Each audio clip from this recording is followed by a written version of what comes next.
Class 11 students, the Tempest is an important portion of your literature paper. Shakespearean play you are familiar with. You have already done The Merchant of Venice in classes 9 and 10. So you are familiar with that language, not very difficult. Rather in comparison to Merchant of Venice, it's fairly an easier play. But you can understand, though it is almost like a fairy tale, but there are many layers to this play. Okay. Now for your question paper purpose, you have to understand, you have to study the Tempest for reference to context type question also. Okay, you will get reference to context type question which will be compulsory. There will be 3 passages given to you, you have to do any 2. Okay, so reference to context also you have to study the Tempest has to be studied for this. You will also get essay type question. That also you have to attempt. Essay type question. Okay. Now this is something new, but you have done project work on The Merchant of Venice. So it is almost like that, essay type question. So Merchant of Venice, the Tempest will be a major portion of your literature paper. So concentrate on the play right from the beginning. It's a simpler play, not very difficult, and it will be easy for you to understand. For the reference to context, you have to know the text in detail. You are used to that because you've done it in class 10. For essay type question, you have to know the play in general, the occurrences, the characters, the situation, the development of the plot, and for writing essay type answer, you also have to use quotes. So try and learn a few quotes. One day you cannot sit and learn all quotes, but as you are reading the play, certain important information, you just underline. You can use the quotes only as a phrase. No need to write complete sentences. Only a phrase will do. 2 or 3 important words. That will also do within inverted commas. But remember one thing, students. Never misquote. So when you want to put a quote, be very sure you know the exact words as they are given in the text. Then only you are quoting within the quotation mark. Otherwise, don't quote right in your own words. So we will begin with Act 1, Scene 1. Now this Tempest is believed to be the last major work of Shakespeare. After that, Shakespeare did not write any more plays, and it is believed to be the last major work of Shakespeare. As you carry on with the play, you will gradually feel that one of the important characters in the play, Prospero. Prospero is not there in Act 1, Scene 1. But Prospero is the main character in the play. And you will gradually start feeling that nothing happens in the play which is not in the control of Prospero. So Prospero actually controls the whole action of the play. Everything that happens in the play is under the control of Prospero. Nothing happens without his control. So he is almost like the dramatist himself, like Shakespeare himself. Like Shakespeare has written the drama and he knows what he is going to do with his characters and with the plot. Similarly, Prospero knows what he is going to do. Nothing happens without his knowledge. So that is one interesting thing about the play. There is another very interesting thing, since you have been learning, reading Shakespeare in original Shakespearean plays, and you know what are the genres of literature, and ICC students, you have to be proud of yourselves because you are studying this important genre of drama. Okay, you must know that drama follows certain principles. You see, one of the principles followed in drama is the unities, the 3 unities of time, place, and action. A drama follows the 3 unities of time, place, and action. Okay, this is very important according to the classical rules of drama. Okay, now Shakespearean play was often criticized for not following these 3 unities. Like, I will cite the example of Merchant of Venice. Merchant of Venice, you are not very sure about the time period of the play. First you hear that Bassanio's ships are abroad, then you hear Antonio's ships are abroad, then you hear that Bassanio takes the loan for 3 months. Then by the time Bassanio goes to Belmont and makes the choice, already we hear that the period of the bond has expired. So we don't know how long the play actually takes place. You know what is the time duration of the play. Unity of time not mentioned. Unity of place. The drama keeps on shifting from Belmont to Venice, from Venice to Belmont. So no unity of place was there. Action. There are so many plots and subplots in the play, one intertwined with the other, another developing simultaneously somewhere else. So Shakespeare was often criticized by people following the classical rules of drama that he does not follow the three unities of time, place and action. And yet you see he has written such wonderful plays. He has such wonderful characters whom we can identify even in this present world. You know, his characters can be identified among the people of contemporary world also. In every age you will find characters that Shakespeare has portrayed. May not be kings and rulers, but the nature, the basic nature of human character that he has portrayed in his plays, you can always find. You can always find a Bassanio or an Antonio or a Portia among the people around you. Such wonderful plays he has written without maintaining the three unities. But in this play, all these three unities are maintained. There is unity of time because right from the beginning of the play, except for the first scene, you will see Prospero is very particular about how long his action will continue. He will tell his favorite character, Ariel, the spirit, that for how long his drama will continue. Okay, so he maintains the unity of time. Shakespeare is very particular in this play, as if he's trying to tell his critics, you see, I am maintaining the three unities of time, place, and action. Plays also, the drama takes place only and only on an island, an imaginary island maybe, but it takes place only on the island, nowhere else. People don't go anywhere else, it's only on the island. And there is an unity of action. Okay, you also find a unity of action going on in the play because there is only one major thing that goes on, you know, one major plot, unlike the casket story and the bond story in Merchant of Venice. And yet, you know, in spite of all these things, this play is only like a fairy tale. There are spirits, there are characters who are like not human beings, devilish characters. There are so many things happening in the play. There is magic. So it's almost like a fairy tale in spite of maintaining the three unities of time, place and action. So maybe Shakespeare wanted to tell his critics, I can maintain the three unities and yet write something like a fairy tale. But on the surface, even though it is a fairy tale, it tells you a lot of things. You know, a lot of issues are discussed in the play. So as you read the play, you will come to know about it. Now we come to the first scene, you know. Again, unlike the Merchant of Venice, you have read in the Merchant of Venice, the first scene is called the scene of exposition. Exposition means it actually opens the play for you and you can get an idea of how the play will go about. Okay. In this play, it's a very short scene and generally you see what is the structure of a drama. The drama builds up with the scene of exposition. You know, you reach a kind of a climax in the drama and then gradually you come down to the denouement or the end of the drama. That is actually the structure of the drama. But here you see the crisis, you know, it begins with a crisis almost it seems because it starts with a tempest.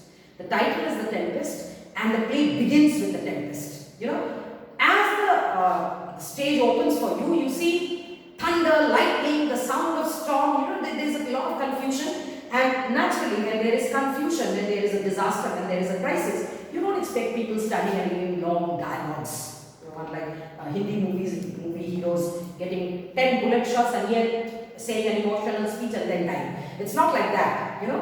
When you are in a crisis, you always have short, crisp speeches which are very pertinent to the situation. So this scene is actually like that. It's a very urgent scene. It's thunder and lightning. Even the audience, you know, they are alert. They want to know what is happening. And within that scene of Tempest, you find certain characters coming in. Okay.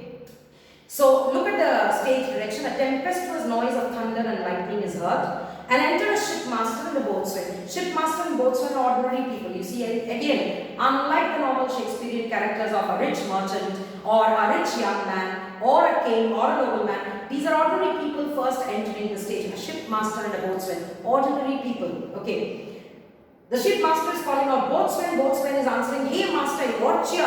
You know, he's trying to cheer the sailors because the sailors will have to maintain the steadiness of the ship so that it doesn't topple over being carried by the wind. Master, good, speak to the mariners. The master is happy that the boatswain is speaking to the mariners because the mariners needs a lot of encouragement. You see, when you know, huge pipes are being installed on the roads, you must be seeing. You see the laborers, you know, they go about with a kind of a musical tone. Hey, you know, hey, what is that? You know, the whole team is kept in place. You know, it's like they are cheering up one another. Yes, we are all walking together. It's like that. The master is cheering up the sailors because the sailors ultimately will have to maintain the ship. So he's saying, speak to the mariners, fall to it early or we run ourselves aground. If you cannot maintain the sail of the ship properly, you know, the ship will topple over and we will run aground. So the ship will wreck. Bistia, bistia, be on the move. You can understand the urgency in the body language. And he goes out. You see the master directs the boatswain and he goes out. Mariners enter and the boatswain, hey my hearts, my dear ones, because he knows these are the people who will do the work now. Cheerly, cheerly my hearts, be cheerful, here, okay, control the ship, take in the topsail, manage the topsail, tend to the master's whistle. Tend means attend, listen to the master's whistle, attend. What will the shipmaster do? Shipmaster will give instruction with the whistles, you see. The whistle is a very important kind of an instrument when you go for any kind of military services or anything. When we did scouts and guides, we had this whistle language, a different language for whistle. Because even in the midst of turmoil, you can listen to the shrill sound of the whistle. So the whistle, they have to follow the whistle will give them direction. Okay? Listen to the master's whistle. And you know, he gets angry with the storm. He's speaking to the mariners and he's looking at the storm and says, blow till then, burst thou wind be firm enough. He gets angry with the storm and says, okay, go on blowing, we don't mind you. Go on blowing till you have wind enough. Suddenly you see, a party enters on the deck of the ship. Alonso. If you go to the first page of your book, the characters are given there. So follow these characters. Alonso is the king of Naples. Okay, so he's an important character, king of Naples. Sebastian is his brother. Antonio, interesting character, because I told you about Prospero. Prospero is the main character in the play. Antonio is his brother, and Antonio is the one who has usurped Prospero from the dukedom of Milan. So Antonio is a wrongdoer actually, who has usurped his brother Prospero from the dukedom of Milan. So he is the wrong Duke of Milan, not the rightful Duke of Milan. Ferdinand is the son of Alonso, so he is the prince, a young boy. Gonzalo is an elderly person, an advisor, a counselor to Alonso, and others. Others means all these members with the King Alonso. Alonso, good boatswain, have care. Alonso is the king, you know, he has the habit of dictating people, so he's saying, yes, boatswain, be careful. Where is the master? To the mariners, play the men, you see, be good fellows now, do your work properly. But you see, Alonso actually doesn't know anything about the ship or the storm. He may be the king, but he has no idea how to control the storm or how to manage the ship. He has no role to play here. He may be the king on the land, but on the ocean now, especially when they are facing the storm, it is the boatswain and the masters and the mariners who are in command. Boatswain, I pray now, keep below. You see what is happening? If these people are coming on deck and they are speaking in between, and the boatswain and the master waste time in speaking to them, they cannot give direction to the most important people, the mariners. So he's saying, please, I'm requesting you, keep below, go into your cabins, don't come onto the deck and disturb our work. Antonio, where is thy master, boatswain? Antonio wants to speak to the master, boatswain. Do you not hear him? Can't you hear his shouting and speaking to everybody to keep the ship in control? You mar our labor, you are spoiling our labor. Keep your cabins, go back to your cabins. You do assist the storm. By coming and disturbing us, you are only helping the storm, because the storm wants to create confusion, you are also creating confusion. Gonzalo is trying to pacify, saying, nay, good, be patient, please listen to us. Boatswain, when the sea is. The boatswain says, yes, I will become patient when the sea becomes patient. You have to understand the boatswain, the mariners, you know, they are this working class people. They are busy with their work and they don't know how to be very polite with the king and the queen, especially, you see, when they are in the midst of a crisis. First they have to do their job. Hence means go away from here. What cares this roarers for the name of king? He's saying, what do these roarers? Roarers means the waves, the storm, the waves. Do they care who is the king? There's a very beautiful poem, you know, King Canute. In that poem, you know, the poet tries to drive at the idea that, you know, all these flatterers flattering a king, but the king realizes that I am not all powerful is God, because when he orders the waves of the ocean to go back, the waves come forward, it seems, because nature does not understand who is the king. So boatswain is saying, I will be patient when the sea is. The rowers don't care who is the king. To cabin, silence, trouble us not. Get back to your cabin. He's telling the right thing, of course, but he's saying it in a rude manner because he is annoyed. Gonzalo, good, yet remember whom thou hast aboard. He's saying, okay, fine, I understand, but remember whom you are carrying on the ship. And the boatswain gives a lovely reply. He says, none that I love more than myself. He's saying, you are telling me to remember whom I am carrying on the ship. Why is Gonzalo saying this? Gonzalo wants to tell you that remember you are carrying the king. So you have to be careful with the ship. The ship should not drown. But the boatswain is trying to say that I am not carrying anyone on the ship whom I love more than myself. I have to save the ship first of all because I have to save myself. So don't think I will remember I am carrying the king and then I will do my duty well. I will have to do my duty well because I am carrying myself on the ship also. If the ship wrecks, I will also die. So I am not carrying anybody whom I love more than myself. You are a counselor. If you can command these elements to silence and walk the peace of the present, we will not hang the rope on. He's saying, yes, you are a counselor, you are an advisor, right? So advise these elements of nature. Tell them to be quiet. If you can do it, we are not going to handle a rope. We are not going to do anything. We will understand that yes, your advice, the king's command, everything works on nature. Use your authority. If you cannot give thanks, you have lived so long. Can you use your authority on the elements of nature? If you can't, then thank yourself that you are alive for so long. Okay? And make yourself ready in your cabin for the mischance of the hour. Thank God that you are alive so long, but be prepared for the worst to come. You may die. So start praying in case you die. Okay? If it happens to the elements. Cheerly good hearts. He is rude with the authorities, but he is polite with his mariners, because at the present he needs to cheer up the mariners. He does not have to flatter this king and the counselor. To the courtiers, out of our way, I say. So you see, he's being rude with them. And he goes out, and Gonzalo gets very annoyed with him. Gonzalo is not used to, he's a counselor of the king. So people, they bow down to him, they listen to him politely, say. But Gonzalo is also a very witty man. He also does not get annoyed and loses. That's the difference between Gonzalo and the boatswain. Boatswain is also saying the right thing, but he loses his temper. Gonzalo does not lose his temper. Gonzalo says, I have great comfort from this fellow. Though Gonzalo is angry with him, what does he say? He says, I have great comfort from this fellow. My heart is getting a kind of satisfaction when I am looking at him. Why? Methinks he had no drowning mark upon him. When I am looking at him, I am realizing he cannot get drowned. He will not be drowned. So if he is not drowned, that means the ship will be saved. If the ship is saved, we are also saved. His complexion is perfect gallows. You know what a gallows? Gallows are a place where people were taken to be hanged. Okay, gallows, where people were hanged. You read in the Patriot, Shambles get. Patriot was being taken to the gallows to be hanged. So he's saying he looks like he's fit for dying in the gallows. Why? Because he is ruled with the king and the authority. And one who challenges the king is regarded as a traitor. And what is the punishment of a traitor? A traitor is hanged. So he's saying he's so rude with the king, his death must come by hanging in the gallows. And if his destiny says he will hang in the gallows, that means he will not drown. If he doesn't drown, that means we will also be saved. You see what a witty way for Gonzalo to vent out his anger on the boatswain also, and also giving hope to everybody that we will be alive. Actually, what is he saying? He's very angry with the boatswain, but he says it very politely. He's saying, no, he will be dying in the gallows because he is a traitor. He is rude with the king. Stand fast, good fate to his hanging. Then he prays to fate. Fate, stick to that.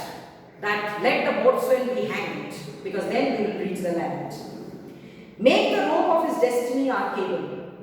So if he is destined to be hanged, that means that rope which is going to hang him will be our cable. Cable is a device with which you can escape, storm, waves and fire. Suppose a building has caught fire, you can make a cable and you can hang and pass on from one building to another building. Or you want to cross, the bridge is gone and you want to cross a tumultuous stream, say. So you can have a hook on the other side with a rope and you can hang on that, and that's a cable. Cable is a means of transport from one end to another. So he's saying that rope of his hanging is the cable of our destiny, of our fortune.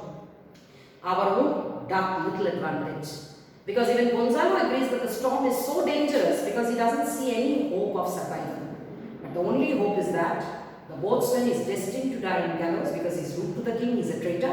And if he is destined to die in the gallows, that means we will reach the land. So that will be the cable of our fortune. If he be not born to be hanged, our case is miserable.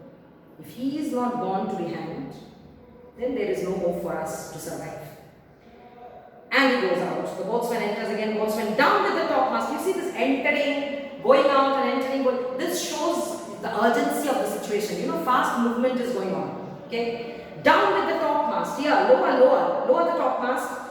Bring her to try with the main course. If the topmast is too high and the ship cannot move too fast, then it will topple over. So he's saying, bring it down low. And a cry within. There's a huge wave maybe, and suddenly people cry inside. A plague upon this howling. Because if others shout, then the mariners cannot hear the boatswain. So he's saying, let a plague, let a curse fall on this shouting. They are louder than the weather or our office. Look at the shouting of the people. It is louder than the weather, than the storm, or even our office, our job, the way we are shouting. Again, Sebastian, Antonio, and Gonzalo come. Yet again, boatswain gets annoyed. Again, you people have come. What do you hear? Shall we give over and drown? Do you want us to give up and get drowned? Have you a mind to sink? Do you want to drown? Sebastian, a box on your throat, the bawling, blasphemous, injectable dog. And look at Sebastian. Sebastian shows his nature, his character. Boatswain, we know, they are not so educated, so they are rough in the face of an urgency. Sebastian loses his temper and curses him. Says, calls him injectable dog, calls him blasphemous. Blasphemous means one who insults a religion is called blasphemous. Because he is shouting and swearing. Swearing is against religion. Students, you should know. At the drop of a hat, people swear, by God. I'm swearing by God. I'm swearing by my mother. These are all, blasphemy. These are all insult to religion. Boatswain, work you then. Okay, fine. If you can do the work, then you do it. Antonio, hang, guard, hang. Your horse son, insolent noisemaker. Again, Antonio's nature, you see, he's so rough, he's cursing the boatswain. He's calling her a whore son of a whore. Whore was a prostitute. He's saying, you're the son of a whore. You are insolent. Insolent means rough, rude, noisemaker. We are less afraid to be drowned than thou art. Antonio is saying that you are actually afraid to die. That is why you are shouting at us. But students, don't you feel that this royal party is actually afraid of death? That is why 10 times they are coming up. They are frustrated. Frustration is showing when they are shouting at the boatswain.